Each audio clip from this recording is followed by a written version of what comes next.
நடிகர் ரஞ்சித் வந்து முற்போக்குவாதிகளை பார்த்து கேள்வி கேட்குறாரு. அதாவது ஊருக்கு உபதேசம் பண்ணுறீங்க கொள்கையெல்லாம், ஆனால் தான் வீட்டில் ஒரு கல்யாணம் நடக்கிறப்ப தன்னோட சொந்த சாதியிலேயே பையனுக்கோ பொண்ணுக்கோ கல்யாணம் பண்ணி வச்சிடுறீங்க அப்படின்னு ஒரு குற்றச்சாட்டை வைக்கிறாரு. இதில் நியாயம் இருக்குது, நான் இல்லைன்னு சொல்ல. ஆனால் நீங்கள் எப்படி இருக்கீங்க? உங்கள் கொள்கைக்கு நீங்கள் நியாயமாக இருக்கீங்களா?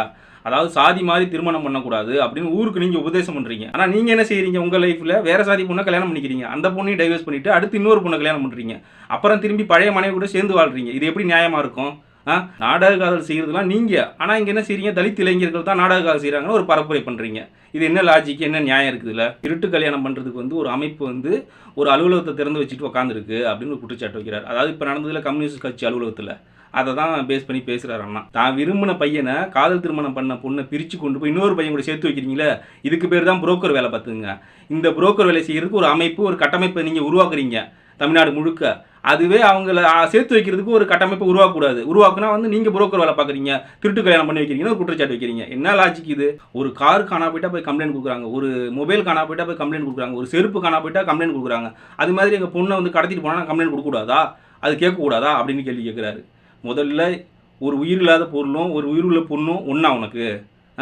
அது இல்லாமல் அந்த பொண்ணை யாரும் கடத்திட்டுலாம் போகல, அந்த பொண்ணோட விருப்பத்தோடு தான் போகிறாங்க. இன்னொரு விஷயம் என்னென்னா, காதலிக்கிற பொண்ணு தன்னோட விருப்பத்தோடு போயிட்டு திரும்பி காவல் நிலையத்துக்கு வந்து பஞ்சாயத்து நடக்குது இல்லை, அதாவது இங்கே ஒரு பேச்சுவார்த்தை நடக்குது இல்லை, அந்த இடத்துல வந்து தன்னோட அப்பா அம்மா அழுகுறதை பார்த்துட்டு இல்லை என்ன அந்த பையன் வலுக்கட்டாமல் ஆச்சு போயிட்டான்னு சொன்னால் அந்த பையனை வச்சு உரிச்சிடுவாங்க. காவல்துறையில் இதான் நடக்கும், உரிச்சு கேஸ் போட்டு உள்ளே தள்ளுவாங்க.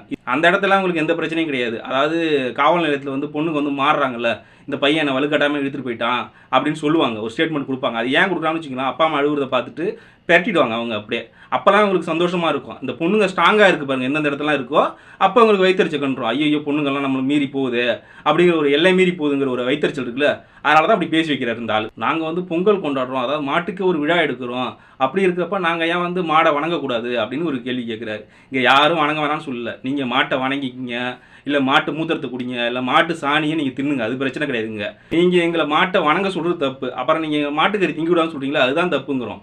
நீங்கள் மாட்டை வணங்கிங்க, மாட்டு மூத்திரத்தை குடிங்க, மாட்டு சாணியை தின்னுங்க, அது இங்கே யாருக்கும் பிரச்சனை கிடையாது.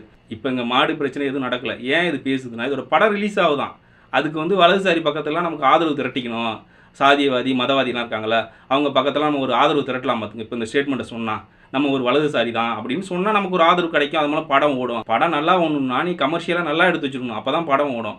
அதை விட்டுட்டு நான் வலதுசாரியை திரட்டுவான், வலதுசாரிக்கு ஆதரவாக பேசுவான் அப்படின்ட்டு கிளம்புனா அவங்க மட்டும் படத்தை பார்த்து அவங்க வெற்றி பெற வைக்க முடியாது. பார்த்துங்க, அவங்க மட்டும் படம் பார்த்தா அது அங்கீகரிக்கப்படாது, முதல்ல வெற்றி அடையாது படம், அது முதல்ல தெரிஞ்சுங்க. சப்ஸ்கிரைப் பண்ணலன்னா மறக்காம நம்ம சேனலை சப்ஸ்கிரைப் பண்ணி இந்த வீடியோக்கு ஒரு லைக் பண்ணிடுங்க.